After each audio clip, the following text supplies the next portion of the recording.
Күллі бидатин далалах деген хадисті тікелей алатын болсақ, кез келген мәселе пайғамбарымыз саллаллаху алейхи вассалам сол сөзді айтқаннан кейін пайда болған мәселенің барлығы бидат болып кетеді. Бірақ бұл сөзді біздің әлгі сәләфи бауырларымыз да айтпайды. Олар айтады, біз құлшылыққа, дінге қатысты мәселелер деп айтамыз дейді. Себебі пайғамбарымыз саллаллаху алейхи вассалам бізге дінді үйретуге келді. Ал дүние мәселесіне келгенде пайғамбарымыз не деді? Антум а'ламу би умури дуниякум деді. Әлгі талдықыр қу мәселесі, терезеңді қалай саласың, үйіңнің ұзындығы қанша болады. Бұл мәселелер құлшылық сипатындағы мәселелер емес. Ондай болатын болса, күллі бидатин далалах деген тілдік мағынада барлық бидат болғанымен, біз оны ақылмен тақсис жасадық та, оған не кіргіздік? Дін деген сөзді кіргіздік. Яғни мағынасы қалай шығады? Күллі мухдасатин диниятин бидатун. Ва күллі бидатин диниятин далалах деген мағына шығады. Дүниені шығарып тастадық. Енді діндегі мәселелердің өзі дінде негізі болған және дінде негізі болмаған болып тағы екіге бөлінеді. Дінде негізі болған және негізі болмаған. Негізі болған деген сөз, яғни жалпы дәлелдің ішіне кіреді. Жалпы дәлелдің ішіне кіретін шариғат жалпылама шақырып келген мәселе, шариғатқа қайшы келмейтін мәселе. Осы дінде негізі болған, немесе дінге қайшы келмеген деген. Яғни жеке оған қатысты дәлел болуы шарт емес. Оны қазір иншалла білеміз қалай екендігін. Яғни біз бұл жерде күллі бидатин деген сөзден қазір дүниені шығарып бастадық. Енді діндегінің өзі негізі бар және негізі жоқ болып екіге бөлінеді. Оны қайдан алдық? Оны пайғамбарымыз саллаллаху алейхи вассаламның екінші хадисінен аламыз. Пайғамбарымыз саллаллаху алейхи вассалам Айша анамыз келтірген хадисте айтады: "Ман ахдаса фи амрина хаза ма лайса минху фахуа раддун." Ман ахдаса фи амрина хаза ма лайса минху фахуа раддун. Кім біздің дінімізге, әмрина деген бұл жерде дініміз деген мағынада келеді. Кім біздің дінімізге ма лайса минху, діннен болмаған, одан болмаған нәрсені енгізетін болса, фахуа раддун, ай мардуд, яғни ол өзіне қайтарылады деді. Ол өзіне қайтарылады, ол адамға қабыл етілмейді. Енді бұл хадистен біз мынандай дәлел шығара аламыз. Бұны, яғни бұл дәлелді шығару жолын мафхумул мухалафа деп атайды. Мафхумул мухалафа. Мафхумул мухалафа, яғни бір сөз айтылған кезде содан екінші қайшы мағына шығару. Мафхумул мухалафа. Мысалы, мафхумул муафақа деген бар. Усул фиқта кеше өттіңіздер ме, оны өткен жоқсыздар ма? Мафхумул муафақа, мафхумул мухалафа дейді. Мафхумул муафақа, мысалы, «Вала тақул лахума уф». Құранда айтады, уф деп айтпа дейді. Ұруға болады ма? Ұруға болмайды. Ата-анаң дұрыс па? Енді оған дәлел қайдан алдың? Бұны мафхумул муафақа дейді. Яғни, уф деуге болмайтын болса, онда ұруға тем более болмайды. Бұны мен бәбі әула дейді. Мен бәбі әула. Уф деп айтуға болмайтын болса, бұл, яғни бұл мафхум, бұл түсінік аяттан тікелей шығып тұр. Ал енді оны тікелей емес, екінші қарама-қайшы жағынан шығатын болса, оны мафхумул мухалафа дейді. Яғни, мысал, сіз мысалы бір кісі екінші бір кісіге ақша берді. Көп ақша берді да, Нұр Мубаракта мынандай жерде отырған имамдар бар деді. Сол имамдардың ішінен бір 20 адамды санады дейік. 20 адамға осы ақшаны бөліп бер деді.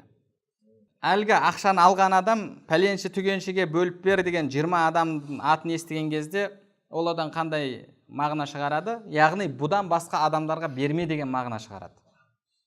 Бұны әлгі адам айтты ма? Айтқан жоқ. Бірақ сөз айтылған кезде сол сөзден, яғни соған қайшы мағынаны шығару, қарама қайшы мағынаны шығару. Бұны мафхумул мухалафа дейді. Мысалы, Құраннан дәлел келтіретін болсақ, Алла субханала тағала айтады: وَإِذَا ضَرَبْتُمْ فِي الْأَرْضِ فَلَيْسَ عَلَيْكُمْ جُنَاحٌ أَن تَقْصُرُوا مِنَ الصَّلَاةِ إِنْ خِفْتُمْ أَن يَفْتِنَكُمُ الَّذِينَ كَفَرُوا. Ниса сүресінде إِذَا ضَرَبْتُمْ فِي الْأَرْضِ. Не деген сөз ضَرَبْتُمْ فِي الْأَرْض деген? Ау? Жерді ұрсаңдар деген мағына ма? Сапарға шықсаңдар деген мағынада. Жерді ұру мағынасында емес. Бұны анау кімдер айтады? Аты кім еді? Құраншылар.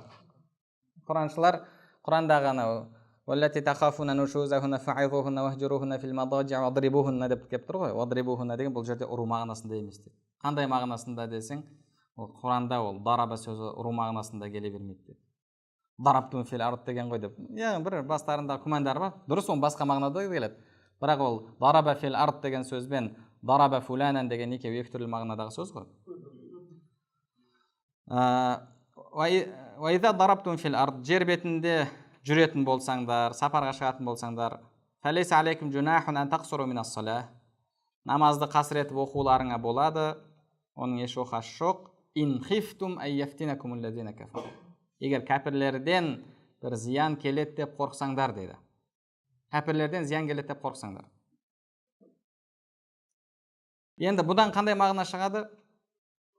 Егер кәпірлерден зиян келеді деп қорықпасаңдар, қауіпсіздік болса, бейбітшілік болса, онда қасыр оқуға болмайды деген мағына шығады.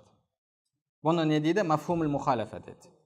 Мына жерде олай айтылған жоқ, бірақ әлгі ин хифтум ан яфтинакум лазина кафару деген сөзден мафхумул мухалафа шығарған кезде тыныштық кезінде қасыр оқуға болмайды деген мағына шығады. Умар радиаллаху анху пайғамбарымызға барды: Я Расулаллах, ин хифтум ан яфтинакум лазина кафару егер кәпірлерден қорықсаңдар деп тұр ғой, мә бәлука нақсур вақад әмәнна, яғни неге біз қысқартып оқып жатырмыз, біз қазір сондай амандық, тыныштық заманындамыз ғой деді. Сонда пайғамбарымыз саллаллаху алейхи вассалам: Тилка садақатун тасаддақаллаху биха алейкум, ол Алланың сендерге берген садақасы, садақасын қабыл етіңдер деді. Яғни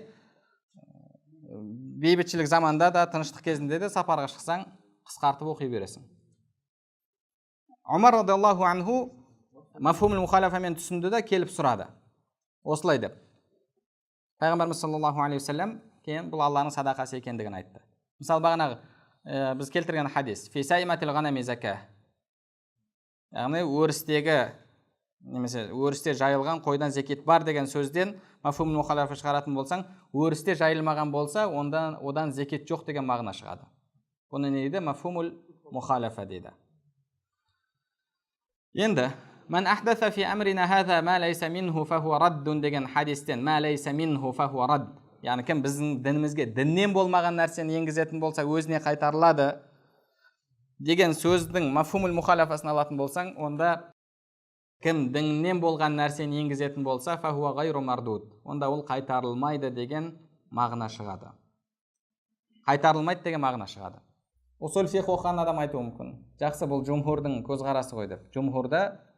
Жумхур ғалымдарда, жумхур деген кезде жалпы төрт мазхабта айтылған кезде үшеуі бір жақта, біреуі бір жақта болса, жумхур деп үшеуі айтылады.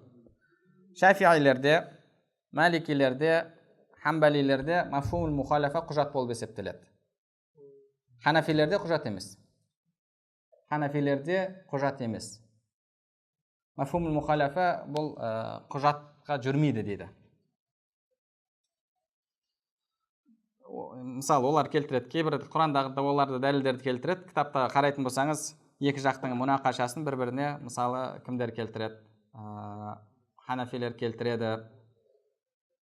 Инна иддата шухури инда Аллахи 12 шахран фи китабиллахи яума халақа ас-самавати вал ард минха арбаатун хурум залика ад-динул qayyim фала тазлиму фихинна анфусакум. Әлгі 4 айда өздеріңе зұлымдық жасамаңдар деді. Енді мафхумул мухалафамен алатын болсақ, онда 4 айдан басқа уақытта зұлымдық жасауға болады деген мағына шығады ма деді. Онда ол мағына дұрыс емес деді. Мысалы, теңізге қатысты тастахриджу минху лахман тария, яғни әлгі тари деген свежий дегенді білдіреді. Свежий ет шығару үшін дейді. Свежий ет жеулерің үшін сендерге теңізді бағынышты етті Алла деді. Енді сен ол теңізден етті шығарып алып, копченый балық қылып тұздап тұрып жейтін болсаң деді. Енді ол свежий ет болып есептелмейді ғой. Сонда оны жеуге болмайды ма? Яғни осындай бағана дәлелдер келтіреді. Енді әлгі Омар радиаллаху анхудың ісіне қатысты ханафилер айтады, Омар радиаллаху анху бұл жерде мафхумул мухалафамен түсінген жоқ дейді. Сұрақты ол үшін қойған жоқ. Омар радиаллаху анху бұл жерде әсіліне қайтты дейді. Әсілінде намазды толық оқу дейді. Әсілінде намазды толық оқу. Жалпы арада яғни не бар? Бірақ жумһур оған шарттар қояды. Ол мафхумул мухалафа құжатқа жүру үшін мынандай шарттары бар дейді. Мынандай шарттары бар дейді. Яғни бағанағы мынандай мағынада келмеген болуы керек, мынандай мағынада келмеген болуы керек деп шарттар қояды. Бағанағы ла таъкулу риба адафа мудафа. Рибаны еселеп жемеңдер деді. Бұл жерде яғни аз жесеңдер болады деген мағына шықпайды. Себебі ол мынандай мағынада келген деп олар кейін шарттар қояды жалпы. Шарттар қояды. Енді жалпы жақсы. Жумһурдың несімен алатын болсақ, мафхумул мухалафамен ман ахдаса фи амрина хада ма лайса минху фахуа рад деген хадистен кім діннен болған нәрсені енгізетін болса қайтарылмайды деген мағына шығардық. Ол мағынаны шығарып ана күллі бидатин далаля деген хадиспен екеуін қоятын болсақ, онда яғни кімде кім дін күллі мухдасатин қандай мағына шығады? Онда күллі мухдасатин диниятин ғайр мухалифатин, немесе күллі мухдасатин диниятин мухалифатин лиш-шаръ бид'a ва күллі бид'атин диниятин мухалифатин лиш-шаръ далаля деген мағына шығады. Яғни діндегі шариғатқа қайшы келген жаңалық бидғат және әрбір діндегі шариғатқа қайшы келген бидғат адасушылық деген мағына шығады. Енді ханафидің несімен алатын болсақ, ханафи ғалымдарының әдісімен, онда біз бұл ман ахдаса фи амрина хаза ма лайса минху деген хадисті тура тек қана өзінің мағынасымен қалдырамыз да, енді тахсис жасауға басқа дәлел іздейміз. Басқа дәлел бар ма? Басқа тағы да дәлелдер бар. Пайғамбарымыз саллаллаху алейхи вассалам хадисінде айтады: "Ман санна фил ислами суннатан хасана фалаху ажруха ва ажру ман амила биха." Кімде-кім жақсы сүннет қалдыратын болса, оған оның сауабы болады, және соған еріп артынан амал еткендердің сауабы болады. Ешкімнің сауабы кеммейді, және сол секілді кім жаман сүннет қалдырса, онда оған күнәсі болады, соған еріп артынан амал еткендердің күнәсі болады дейді. Енді бұл хадисте Пайғамбарымыз саллаллаху алейхи вассалам тікелей айтып тұр. Жақсы сүннет бар екендігін, жаман сүннет бар екендігін. Жақсы сүннет қалдырған адамға сауаптың болатындығын, жаман сүннет қалдырған адамға күнәнің болатындығын Пайғамбарымыз саллаллаху алейхи вассалам тікелей айтып тұр. Яғни бұл жерде біз бағана мафхумул мухалафаны кіргізуге мұқтаж емеспіз. Оған мұқтаж емеспіз. Енді бұл тікелей келіп тұрған сөз, мынау күллі бидатин далаля деген сөзді тахсис жасайды. Ханафи мазхабында осылай тахсис жасалынады. Қысқаша ғана, иә. Жалпы мафхумул мухалафа не екенін білу үшін мен оны айттым да, ол қатты бір қиын нәрсе емес. Кейін ол не еді, ол сөз қандай сөз еді деп естіген кезде жалпы түсінікті болу үшін. Енді біздің әлгі бауырларымыз келеді, бұл дәлелдерге келіп қарсы пікір айтады. Қандай пікір айтады? Олар айтады, біріншіден, ман ахдаса фи амрина хаза ма лайса минху дегенге қатысты. Ма лайса минху деген сөз бұл жерде сифа лазима ли кулли бид'a дейді. Сифатун лазиматун ли кулли бид'a. Яғни бұл кез келген бидғаттың сипаты дейді. Кез келген бидғаттың сипаты. Бұл жерде бұл шектеу үшін келген сөз емес дейді. Бұл бидғаттың сипаты ретінде айтылған сөз дейді. Яғни кез келген жаңалық па, ол ма лайса минху. Ол дінге қайшы дейді. Дінге қайшы, бұл оның сипаты дейді. Шектеу үшін келген сөз емес дейді. Түсінікті ме айтқан сөздер олардың? Яғни кез келген бидғат болды, ол дінге қайшы. Бидғат па, болды, ол дінге қайшы дейді. Бидғат дінге қайшы, бидғат дінге қайшы. Ма лайса минху, одан болмаған деген сөз кеп тұр ғой десең, одан мынандай мағына шығады десең, жоқ. Одан болмаған деген бұл бидғаттың сипаты дейді. Яғни кез келген бидғат ол діннен емес, дінге қайшы дейді. Олар осындай сөзді айтады. Енді бұл сөз қаншалықты дұрыс? Егер олардың бұл сөзімен алатын болсақ, онда бұл жерде ма лайса минху деген сөздің ешқандай бір рөлі жоқ. Рөлі жоқ. Тек қана әлгі істі сипаттап, қуаттап келген сөз болып табылады. Ал жоқ, бұл жерде ол ма лайса минху деген бұл қайд, шектеу дейтін болсақ, онда оған біз мағына берген боламыз. Себебі одан ары қарай жаңа мәселе шығады. Бірақ бізде жалпы ереже бар. Ереже иъмалул калами аула мин ихмалих дейді. Иъмалул калам аула мин ихмалих. Иъмалул калам. Яғни бір сөзді іске асыру, жарамды ету, ихмал деген тастап қою. Тастап қоюдан аула, жоғары тұрады. Бұл да жалпы ережелерден. Бұл ереже усул фиқта емес, бұл қауаид фиқияда келеді. Қауаид фиқия, яғни фиқи ережелер. Фиқи ережелер деген арнайы бөлек сабақ бар. Оған қатысты ғұламалардың жазған кітаптарда бар. Мысалы, имам кімнің жақсы кітабы бар? Ашиқ илахи Бурну болу керек, иә. Атын ұмытқаппыз. Ханафи мазхабының ғалымы, сол кісінің жақсы кітабы бар. Кейін Шейх Мустафа Зарқаның әкесі Ахмад Зарқаның жақсы кітабы бар, Қауаид фиқия деген. Қауаид фиқия деген бұл жалпы яғни көптеген мәселелер бар, бір ереженің астына келеді. Соған бір ереже қойылады. Сол ережені біліп алсаң, сол мәселелердің барлығын былайша айтқанда біліп алған боласың. Мысалы, ережелерде келеді. Әл-ма'руфу урфан кәл-машрути шартан. Әл-ма'руфу урфан кәл-машрути шартан. Урфта ма'руф болған нәрсе, белгілі болған нәрсе, оны ауызбен әтейлеп шарт етіп қойған сияқты дейді. Әтейлеп шарт етіп қойған сияқты. Ол нәрсе айтылмаса да, урфта белгілі болса болды. Яғни мысал ретінде келтіретін болсақ, әлемдік урфта сіз бір қонақ үйге баратын болсаңыз, қонақ үйдің уақыты түскі 12-де бітеді. Әлемдік урфта сондай. Және таңғы ас сіздің төлеген ақшаңызға кіреді, түскісі, кескішісі кірмейді. Бұл әлемдік урфта сондай. Енді Түркияда не бар, оған исключение бар, бірақ басқа жерлерде білмеймін. Енді сіз барасыз да гостиницаға кіресіз.